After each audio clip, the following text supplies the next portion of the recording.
Good morning, good afternoon, good night. मेरा नाम है निमेश त्रिपाठी और आज हम लोग पढ़ने जा रहे हैं एनसीईआरटी लाइन बाय लाइन का चैप्टर 2 बायोलॉजिकल क्लासिफिकेशन। ठीक है, तो ये एनसीईआरटी लाइन बाय लाइन का ही केवल नहीं है, आपकी क्लास 11th की बायोलॉजी की एनसीईआरटी का चैप्टर 2 भी है, जो कि आप देख पा रहे होंगे साफ साफ यहाँ पे लिखा हुआ चैप्टर 2।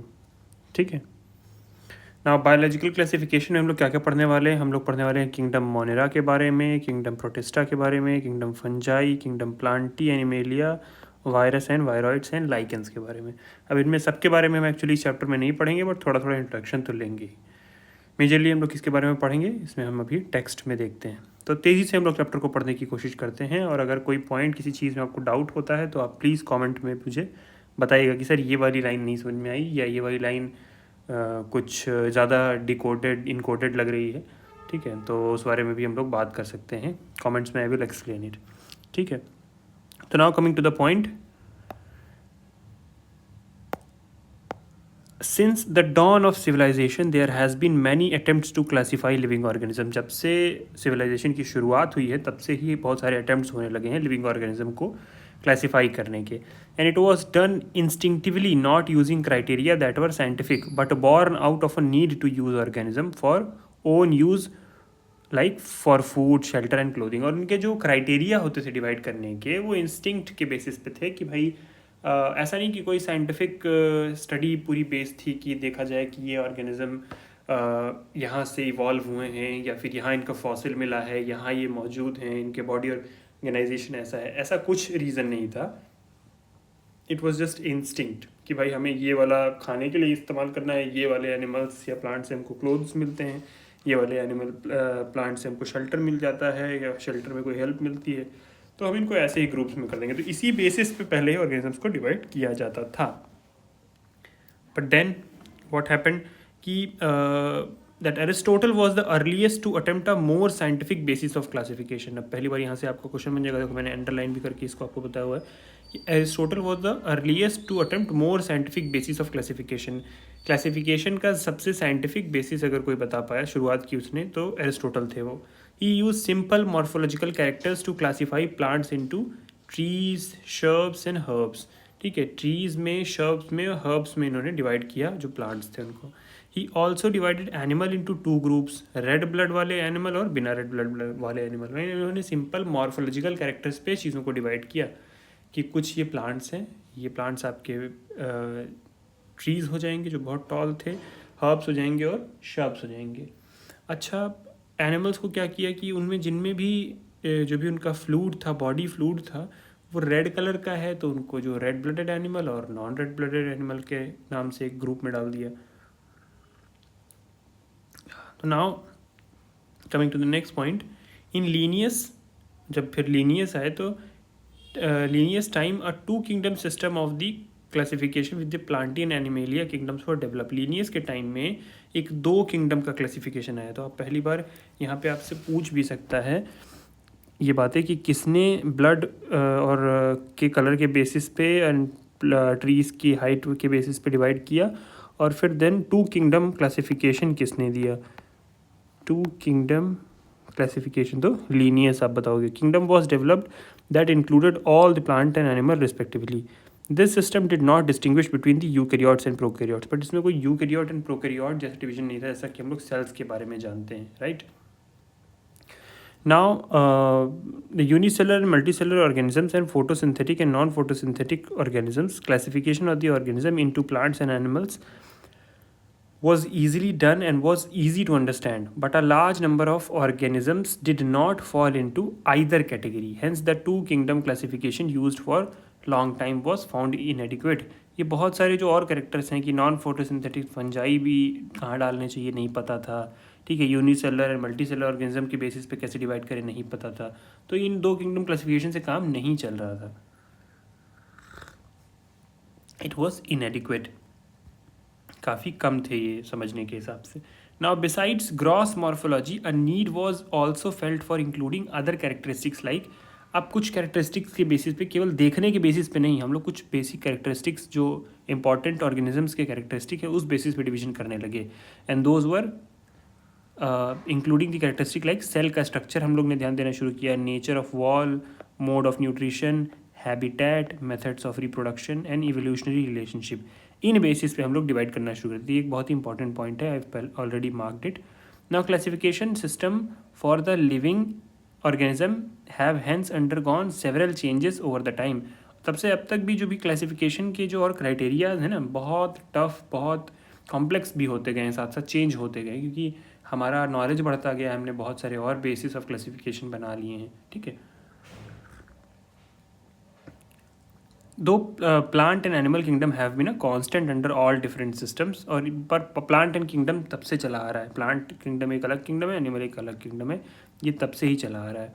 ठीक है, कि कुछ प्लांट्स वाले ऑर्गेनिज्म है, टाइप के ऑर्गेनिज्म है, कुछ एनिमल टाइप के ऑर्गेनिज्म है। The understanding of what groups और organism be included under these kingdoms have been changing. Understanding थोड़ी बहुत चेंज हुई है कि हाँ, ऐसे टाइप के ऑर्गेनिज्म को ही प्लांट में डालो, इनको निकालो इस ग्रुप से, ये सब अंडरस्टैंडिंग चेंज हुई है, बट ये किंगडम्स तब से ही एग्जिस्ट कर रहे हैं।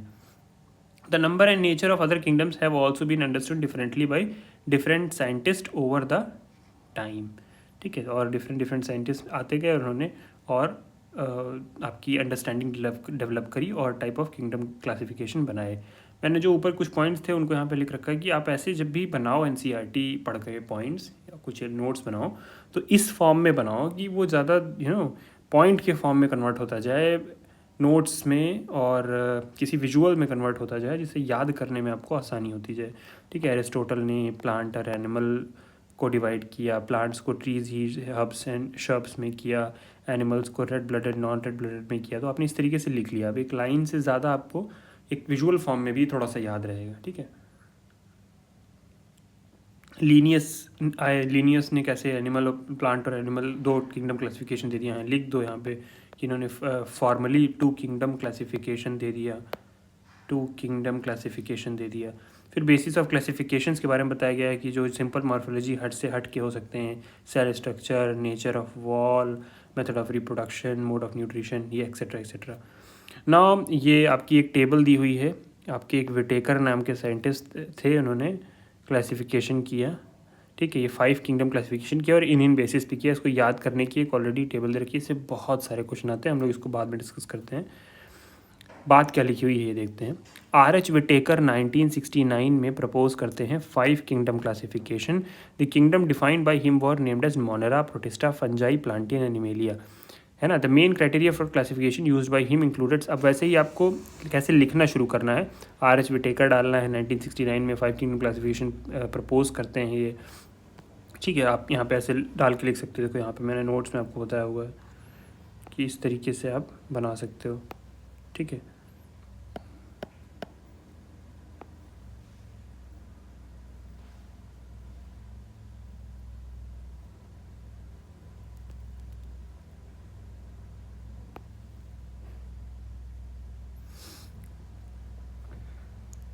Now coming back to the points, the main, इसको भी आप लिख सकते हो क्या क्राइटेरिया थे, सिंपल क्वेश्चन आ जाएगा। What are the criteria of classification used by Whittaker.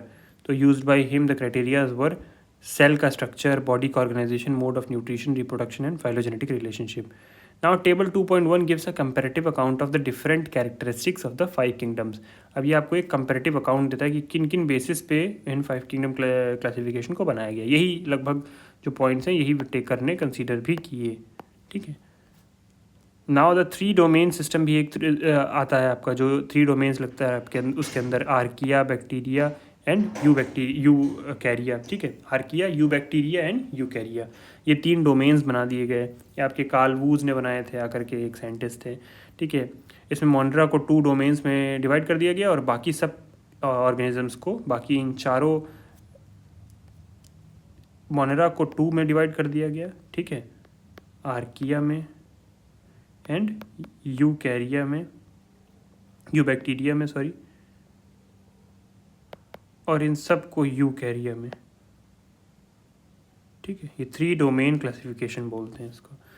Now leaving the remaining eukaryotic kingdom in the 3rd domain and near by 6 kingdom classification भी देर बाई वहीं बन जाता है कि एक 6 किंगडम क्लासिफिकेशन की तैयारी हो जाती है। भाई 5 तो वही ले लो, साथ में एक और नया आर्किया ऐड हो जा रहा है, तो आर्किया, मोनेरा, सॉरी आपका यू बैक्टीरिया और बाकी के 4 किंगडम, तो 6 हो गए इस तरीके से. Now, let us look at the 5 kingdom classification to understand the issues and consideration that included the classification system. Earlier classification system included bacteria, blue-green algae, fungi, mosses, fern, gymnosperm and angiosperm into plant. ठीक है, पहले ही था इन सब को उठा करके plant में डाल रखा था. बट कैरेक्टर इनके एक सारे एक जैसे मैच नहीं होते थे. The characters and that unified the whole kingdom was that all the organism included had the cell wall in there. बस इस बेसिस पे डिवाइड करके एक ग्रुप में डाला था. ग्रुप बनाया तो था विटेकर सिस्टम से पहले, उसमें डाल भी रखा था बैक्टीरिया को, ब्लू ग्रीन एल्गी को, फंजाई, मॉसेस, फर्न्स. बस किस बेसिस पे प्लांट में डाल गया था कि इन सबके पास सेल वॉल है. लेकिन ये ध्यान नहीं दिया कि इनकी सेल वॉल के कॉम्पोजिशन में बड़ा फ़र्क है.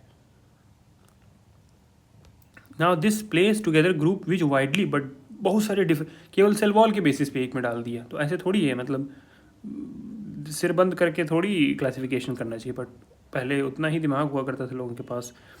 Now this placed together groups which widely differed in other characteristics. It brought together the prokaryotic bacteria and blue-green algae with other groups which were eukaryotic. It also grouped together the unicellular organism and multis. अभी problems बता रहा है आपको क्या क्या गधों वाली बात करी इन्होंने. कुछ भी टाइप के ऑर्गेनिज्म केवल बस सेल वॉल है तो उठा करके एक ग्रुप में डाल दो. ठीक है, लेजीनेस का प्रतीक है एकदम.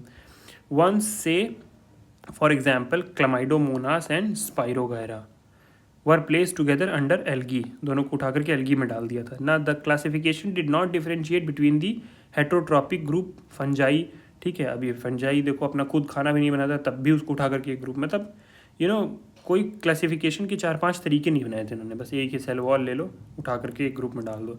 And the autotrophic green plants, इन सब को उठा करके एक ग्रुप में डाल दिया था. दो they also showed a characteristic difference in their wall composition. ऐसा भी नहीं कि वॉल भी एकदम सेम थी, ये भी ध्यान नहीं दिया. अरे वॉल है, देखो तो किस चीज़ की है. बैक्टीरिया को उसी में भी डाल रहे हो, उसकी वॉल का स्ट्रक्चर तो देखो, तो उसको अलग ग्रुप में डालना चाहिए था. बट ठीक है, जैसे फंजाई में काइटिन की वॉल थी. ठीक है, अब यहाँ पे देखो, and in their walls while the green plant while the green plants have the cellulosic wall. अब ऐसे एनसीईआरटी आपको, आपकी बात यहाँ पे प्रेमिस था कि किस बेसिस पे क्लासिफिकेशन कर रहे हैं, लेकिन लगे हाथ इन्होंने आपको 2 पॉइंट्स बता दिए. क्या पॉइंट्स बता दिए? कि फंजाई की जो सेल वॉल है वो काइटिन की बनी होती है, और जो प्लांट्स की, ग्रीन प्लांट्स की सेल वॉल है वो सेलुलोज की बनी होती है. अब ये पॉइंट अगर आप मिस कर दो, कह दो अरे ये तो क्लासिफिकेशन का चैप्टर है, ये सब बातें कौन ध्यान करेगा. और इस चैप्टर से ध्यान क्वेश्चन आ जाएगा आपका. ठीक है, आपसे पूछेगा, इसी चैप्टर से पेपर बन रहा होगा, इसी चैप्टर के पोर्शन से क्वेश्चन आ रहे होंगे, आप दिमाग ही नहीं लगा पाओगे पूछा कहाँ से, कहाँ बताया था. तो इस तरीके से आपको एक एक पॉइंट से इन्फॉर्मेशन उठानी है. When such characteristic were considered the fungi were placed in a separate kingdom. Kingdom fungi. जब सब क्लियर हो गया तो एक और किंगडम बनाना पड़ गया, kingdom fungi. All prokaryotic organism were group together under the kingdom. सभी प्रोकैरियोटिक को उठा करके मोनेरा में डाल दिया. एंड यूनिसेलर यूकैरियोट्स थे, उनको उठा करके किंगडम प्रोटिस्टा में डाल दिया. Now kingdom protista has brought together. अब प्रोटिस्टा में जो क्लामाइडोमोनास को प्लांट में डाल रखा था उसको उठा करके इसमें डाला, Chlamydomonas and Chlorella, which were earlier placed in the plants and both having cell walls in the with the paramecium and amoeba. paramecium और amoeba को भी उठा करके प्रोटिस्टा में डाला, which were earlier placed in the animal kingdom with which lacked the cell wall. It has put together organism which in earlier classification were placed in different kingdom. तो इससे पहले जो डिफरेंट, कौन से डिफरेंट, 2 ही kingdom भी बना रखे थे प्लांट एनिमेलिया, तो उससे उठा करके डिवाइड किया बाद में सही तरीके से, सही क्लासिफिकेशन के क्राइटेरिया बना करके. It has put together organisms which in earlier classification were placed in different kingdoms. This happened because the criteria of classification changed. This kind of changes will take place in future too, depending on the improvement in our understanding of characteristics and evolutionary relationship. Over time, an attempt has been made to evolve a classification system which reflects not only morphological, physiological, and reproductive similarities, but also phylogenetic relationship between them. मतलब अब केवल ऊपर ऊपर के structure ही नहीं, और ना ही केवल रिप्रोडक्टिव स्टेबिलिटी क्या है, फिजियोलॉजी कैसी, मॉर्फोलॉजी, बल्कि उसके इवोल्यूशनरी रिलेशनशिप क्या है, एक ऑर्गेनिज्म दूसरे से कैसे रिलेटेड है, उनके पूर्वजों से कैसे रिलेटेड है. ठीक है, तो इन सब के बेसिस पे भी डिवीजन करा जाने लगा. It is based on evolutionary relationship. In this chapter we will study characteristics of kingdom Monera. इस चैप्टर में हम लोग मोनेरा के बारे में पढ़ेंगे, प्रोटिस्टा के बारे में पढ़ेंगे और फंजाई के बारे में पढ़ेंगे, विटेकर क्लासिफिकेशन सिस्टम के। और किंगडम प्लांटी और एनिमेलिया के बारे में एक अलग अलग से चैप्टर ही हैं, ठीक है। Commonly referred as plant and animal kingdom respectively will dealt separately in chapter 3 and 4। तो हम लोग मेजरली क्या पढ़ने वाले हैं इसमें, Monera, Protista, fungi and Plantae और एनिमेलिया को चैप्टर 3 एंड चैप्टर 4 में पढ़ने वाले हैं हम लोग, ठीक है। ना मोनेरा के बारे में देखते हैं थोड़ा सा ध्यान से, मोनेरा क्या होता है। 5 किंगडम क्लासिफिकेशन में बताया हमने कि सभी दुनिया भर के, अब ये बात जान लीजिए, दुनिया भर के जितने ऑर्गेनिज्म आपको जिंदा चीज़ें मिल रही हैं, जिनको आप बाई डेफिनेशन ऑर्गेनिज्म बोलते हो, लिविंग बोलते हो, उनको आप इन 5 ग्रुप्स में डिवाइड करते के अंदर ही फिट करते हो, किसी न किसी ग्रुप में डालते हो आप ना। किंगडम मोनेरा की कुछ जनरल बातें ना, बैक्टीरिया ही होते हैं किंगडम मोनेरा में मोस्टली, इन जनरल कॉमनली उनको बैक्टीरिया बुलाया जाता है। Bacteria are sole members of kingdom Monera. Monera में बैक्टीरिया ही बैक्टीरिया भरे हुए हैं। They are most abundant microorganism, सबसे ज़्यादा पाए जाने वाले माइक्रो ऑर्गेनिज्म होते हैं bacteria. Bacteria occurs almost everywhere, हर जगह प्रेजेंट हो सकते हैं लगभग। Hundreds of bacteria are present in hand, एक मुट्ठी मिट्टी में सैकड़ों बैक्टीरिया प्रेजेंट हो सकते हैं, हज़ारों हो सकते हैं। They also live in extreme habitats like hot springs जैसे खतरनाक एक्सट्रीम एनवायरनमेंट में रह सकते हैं, डेजर्ट जैसे एक्सट्रीम एनवायरनमेंट में रह सकते हैं, स्नो जैसी ठंडी जगहों पे, डीप ओशन जैसे कम लाइट वाली जगहों पे, where very few life forms can survive, जहाँ कोई और लाइफ फॉर्म का सर्वाइव कर पाना बहुत टफ है। Many of them live in or on the other organism as a parasite, और इसमें से बहुत सारे ऐसे हैं, बस यहाँ पे उठा दी उन्होंने, many of them live in or other the on the other organism as a parasite, और बहुत सारे जो हैं किसी दूसरे ऑर्गेनिज्म पे, वेरी वेरी सॉरी, किसी वायरस ने धावा बोल दिया है। Now coming to the types of kingdom Monera. Types are bacteria are grouped under four categories based on their shape. फिर इनके जनरल पॉइंट्स बताने के बाद आपको टाइप्स बता दिए कि भाई सभी बैक्टीरिया कुछ गोल दिखते हैं स्फेरिकल से, कॉकस नाम से, ठीक है, रॉड शेप के होते हैं बेसिलस नाम के, कॉमा शेप के होते हैं वाइब्रियम नाम से, और स्पाइरलम होते हैं आपके जो स्पाइरल फॉर्म में मिलते हैं आपको, ठीक है। अब नाउ ये तो आपको उन्होंने टाइप बता दिए, ये आप डायग्राम देख लो, ये आपको पता होना चाहिए और याद हो जाना चाहिए कि ये 4 टाइप तो होते ही होते हैं। नाउ दो the bacterial structure is very simple, वैसे तो बैक्टीरियल स्ट्रक्चर बहुत सिंपल है but very complex behaviour show करता है। ये भी एक बड़ी इंपॉर्टेंट और ऐसी पॉइंट वाली बात जो बहुत बार पूछी जा सकती है, जिसमें बच्चों को लोगों को कन्फ्यूजन हो सकता है कि ये सिंपल होता है कि बिहेवियर सिंपल करता है। मतलब ये बात अगर आप क्लियर पढ़ते नहीं हो और याद नहीं रखते हो तो कई बार आप कंफ्यूज हो सकते हो, अगर आपके कॉन्सेप्ट्स क्लियर है तब भी, ठीक है। आपको लगेगा कि स्ट्रक्चर्स तो कॉम्प्लेक्स है, बातें बहुत सिंपल हैं, ऐसा नहीं है। इनका स्ट्रक्चर बहुत सिंपल है बट बिहेवियर बहुत कॉम्प्लेक्स हो सकता है,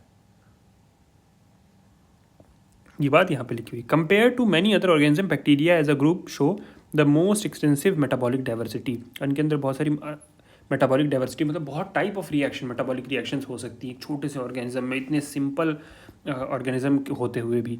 सम of the bacteria are autotrophic, कुछ बैक्टीरिया ऑटोट्रॉपिक होते हैं, अपना खाना खुद बनाते हैं। They synthesise their own food from inorganic substrates. They may be photosynthetic autotrophic or chemotrophic autotrophic, मतलब खुद धूप से खाना बना सकते हैं photosynthetic autotrophic, and chemoautotrophic मतलब केमिकल से अपना खाना बना सकते हैं। The vast majority of bacteria, but vast majority जो है, बहुत ज़्यादा नंबर में जो हैं वो क्या हैं, हेट्रोट्रॉप्स होते हैं। They depend on other organism or on dead organic matter for food. ये भी आपसे बहुत बार पूछ लिया जाएगा कि majority are heterotrophic or majority are autotrophic, तो यहाँ पे भी कन्फ्यूजन नहीं होना चाहिए। ज़्यादातर लोग डिपेंड रहते हैं ज़्यादातर बैक्टीरिया ना। आर्की बैक्टीरिया आते हैं जो सबसे पुराने, आर्कियोलॉजी सुना है ना आपने, आर्कियोलॉजी, आर्की मतलब बहुत एंशियंट या पुराना, ठीक है। तो आर्की बैक्टीरिया बहुत पुराने बैक्टीरिया, बहुत टाइम से ये चले आ रहे हैं, बहुत जब से एवोल्यूशन हुआ है, जब से ऑर्गेनिजम्स की शुरुआत हुई है, तब से जहाँ से भी बैक्टीरिया की शुरुआत हुई है वहाँ से जो फीचर्स वाले बैक्टीरिया हैं वो अभी भी एग्जिस्ट करते चले आ रहे हैं। These bacteria are special since they live in a some of, अब जब बहुत हार्श कंडीशन में जो रह गया वो तो कहीं भी रह जाएगा, तो इस that's why they are very old. These bacteria are special since they live in some of the most harsh habitat such as extreme salty areas, halophiles बोलते हैं इन्हें। हॉट स्प्रिंग्स में थर्मो एसिडोफिल्स बोलते हैं। मार्शी एरियाज़ में जो रहते हैं उनको मिथेनोजेंस बोलते हैं। Archaebacteria differ from other bacterias in having different cell wall structure. क्यों इनको आर्कीबैक्टीरिया का क्या डिफरेंस क्या नॉर्मल से? यही डिफरेंस है कि इनका सेल वॉल का स्ट्रक्चर काफ़ी डिफरेंट होता है, तभी इतना सर्वाइव भी कर पा रहे होते हैं इतने हार्श कंडीशन में। That feature is responsible for their survival in the. देखो एक एक लाइन पे कुछ ना कुछ बात लिखी हुई है जो बहुत ही क्वेश्चनेबल बात, मतलब क्वेश्चनेबल इन द सेंस कि ऐसे नहीं कि उस पर सवाल खड़ा कर सकते हो, बट उससे क्वेश्चन फॉर्मिंग सेंटेंसेस हैं बहुत सारे, ठीक है, बहुत इन्फॉर्मेशन रिच हैं कहना सही होगा। नाउ मिथेनोजेंस आर, अचानक देखो कुछ भी बात करते हुए एकदम फिर से फैक्चुअल बात। Methanogens are present in the gut of several ruminant animal. इसमें से जो मिथेनोजेंस हैं ये बहुत सारे एनिमल्स की गट में प्रेजेंट होते हैं, काउज में, बफेलोज में, रूमिनेंट एनिमल्स के। And they are responsible for the production of methane, biogas जिसे कहा जाता है, बनाने में from the dung of these animal. ठीक है, 3 टाइप होते हैं आपके, हेलोफिल्स, थर्मोएसिडोफिल्स और मिथेनोजेंस। आर्कीबैक्टीरिया के थे ये टाइप। फिर आता है आपका यू बैक्टीरिया, असली बैक्टीरिया। जैसे यूकैरियोटिक सेल्स आपने पढ़ा हुआ है बचपन में, वैसे ये होता है यू बैक्टीरिया, असली बैक्टीरिया। असली मतलब जो भी कैरेक्टरिस्टिक्स मेजरली बैक्टीरिया के लिए हमने डिफाइन किए थे उसके सारे कैरेक्टरिस्टिक्स में ये फॉल करता है। There are thousand of different eubacterias और true bacterias. They are characterised by the presence of the rigid cell wall. इनमें क्या क्या बातें होंगी खास जो इन्हें बैक्टीरिया बनाती हैं? रिजिड सेल वॉल होगी, और अगर ये मोटाइल होंगे तो इनके पास फ्लैजिलम प्रेजेंट होगा। एक बात ध्यान रखना, सीलिया प्रेजेंट नहीं होता है मेजरली, ठीक है। Cyanobacteria have chlorophyll a similar to green algae and are photosynthetic autotroph. फिर जैसे the cyanobacteria also referred as blue green algae बोलते हैं उसे, ठीक है, एल्गी नहीं है। हैव क्लोरोफिल ए, इसके अंदर क्लोरोफिल ए होता है, सिमिलर टू ग्रीन प्लांट्स जैसा क्लोरोफिल होता है। एंड आर फोटोसिंथेटिक ऑटोट्रॉफ्स, ठीक है, ऑटोट्रॉफ्स है अपना खुद खाना बनाते हैं, धूप से बनाते हैं, that is why photosynthetic. And the cyanobacteria, अब साइनोबैक्टीरिया के बारे में यही रहा साइनोबैक्टीरिया, ठीक है। कौन सा वाला साइनोबैक्टीरिया? नॉस्टॉक नाम का साइनोबैक्टीरिया है, ठीक है। फोटोसिंथेटिक ऑटोट्रॉफ होते हैं, फिगर 2.2 में दिखाया हुआ है आपको। The cyanobacteria are unicellular. कैसे हैं? यूनिसेलर हैं। कैसे हैं? कॉलोनियल और फिलम, देखो हैं तो वो यूनिसेलर, ठीक है, कॉलोनीज में रहते हैं, इसलिए आपको लग सकता है कि ये मल्टी सेलर हों, पर ये अलग एक आइडेंटिटी रखता है। ये ए नंबर का बैक्टीरिया है, बी नंबर का बैक्टीरिया है, सी नंबर, हाँ एक कॉलोनी में रहता है, ठीक है, एक इकट्ठे ग्रुप में रहता है। उस ग्रुप मिल करके कोई एक साथ एक फंक्शन नहीं करते कि उसे टिश्यू या टिश्यू ऑर्गेनाइजेशन का कोई मल्टी सेलर ऑर्गेनिज्म बोल दे, नहीं बोल सकते, ठीक है। हाँ कॉलोनी में रहते हैं ये बोल सकते हैं, कि अकेले तो रह ही सकते हैं, वेरी सॉरी, बट कॉलोनी में रहते हैं। The colonies are generally surround, अच्छा वेट, ये बात छूट गई कि कॉलोनियल फिलामेंटस होंगे, फ्रेश वाटर में भी रह सकते हैं और मरीन इन्वायरमेंट, मरीन मतलब समुद्री खारे पानी में भी रह सकते हैं और ताज़े पानी में भी रह सकते हैं। टेरेस्ट्रियल एल्गी भी होते हैं जो कि पानी में नहीं रहते हैं, आपके नॉर्मल लैंड पे रह सकते हैं। The colonies are generally surrounded by gelatinous sheath, और जो इकट्ठे कॉलोनी होगी उस पर एक शीथ कवरिंग होगी जो उनको एक जगह एक ग्रुप बना करके बनाए रखती है। दे often form a Bloom in polluted water bodies. Polluted water bodies में ब्लूम बना लेते हैं, ये ऊपर पूरी कवरिंग बना लेते हैं, है ना, बहुत सारे गुच्छे गुच्छे में करके प्रेजेंट रहते हैं वाटर बॉडी में। Now they often form blooms in polluted water body. Some of these organism can fix कुछ इसमें से ऐसे हैं जो कि एटमॉस्फेयर की नाइट्रोजन को फिक्स कर सकते हैं due to the presence of a specialised cell called heterocyst, क्योंकि इनमें एक हेट्रोसिस्ट नाम की सेल प्रेजेंट होती है। इसी ग्रुप में कुछ सेल्स ऐसी होती हैं जिनमें हेट्रोसिस्ट होता है। फॉर एग्जाम्पल ऐसे कौन से हैं? नॉस्टॉक हो गया और एनाबीना हो गया। Now chemosynthetic autotrophic bacteria oxidise various inorganic substances. ये तो ऑटोट्रॉपिक थे, धूप से अपना खाना बना रहे थे। कुछ आते हैं कीमोसिंथेटिक ऑटोट्रॉपिक बैक्टीरिया, ये क्या करते हैं? ऑक्सीडाइज करते हैं वेरियस इनऑर्गेनिक सब्सटेंसेस को, सच एस नाइट्रेट्स को, नाइट्राइड्स को और अमोनिया को ऑक्सीडाइज करके उसके बॉन्ड्स में से एनर्जी निकाल लेते हैं and use the release energy for their ATP production. इनको धूप की ज़रूरत नहीं पड़ रही है, क्लोरोफिल की ज़रूरत नहीं पड़ रही है, सनलाइट से आते हुए फोटोन की ज़रूरत नहीं पड़ रही है। ये अपना खाना कहाँ से बना रहे हैं? केमिकल्स के बॉन्ड्स में प्रेजेंट एनर्जी से, वहाँ से एनर्जी निकाल रहे हैं उसको ऑक्सीडाइज करके और अपनी एटीपी बना रहे हैं अपने लिए। They play a great role in recycling, और ये बहुत अच्छा रोल प्ले करते हैं न्यूट्रिएंट को रिसाइकिल करने में। कौन कौन से? नाइट्रोजन को, फॉस्फोरस को, आयरन और सल्फर को, ठीक है, ये भी एक इंपॉर्टेंट पॉइंट हो गया आपका, कीमोसिंथेटिक बैक्टीरिया। ऐसे करके लिख लो, कीमोसिंथेटिक बैक्टीरिया, फोटोट्रोपिक बैक्टीरिया क्या कर रहे हैं। नाउ हेटरोट्रोपिक बैक्टीरिया, बहुत ही इन्फॉर्मेशन रिच पैराग्राफ हैं ये दोनों, ठीक है। Heterotrophic bacteria are most abundant in nature में बहुत ज़्यादा अमाउंट में प्रेजेंट रहते हैं हेटरोट्रोपिक। आपको पहले भी एक बार बता चुका है पिछली लाइन्स में, फिर से बता रहा था। मेजॉरिटी आर इंपॉर्टेंट डिकम्पोजर्स, बहुत सारे इसमें से क्या हैं, इंपॉर्टेंट डिकम्पोजर्स हैं। Many of them have a significant impact on human affairs and they are helpful in making curd from milk, production of antibiotics, fixed nitrogen in legumes। अभी आपको usage भी बता दिया एक तरीके से, आपसे इकोनॉमिक इंपॉर्टेंस ऑफ बैक्टीरिया पूछ लेगा तो आप बता दोगे। नाउ ये एक और स्ट्रक्चर आपको दिखा रहा है, एक डिवाइडिंग बैक्टीरिया, ठीक है।